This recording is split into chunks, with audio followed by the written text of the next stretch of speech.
Magandang umaga sa inyo, ito pala yung ating mga bus operator. Nandito ako para tiyakin na yung aming ginagawa na fuel subsidy ay maayos kasi mag-start tayo today. Pero hindi lamang dito sa Metro Manila, pero all over the country na ito. So, making sure na yung sistema ay maging maayos. So we are now providing 10,000 subsidy for each bus unit.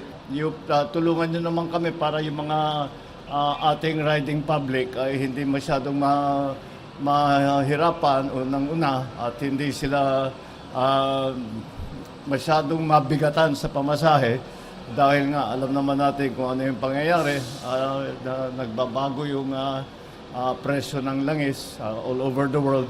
Kaya ito ang response ng pamahalaan.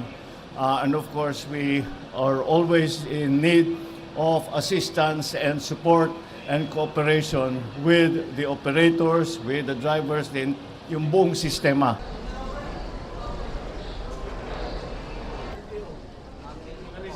Yes po.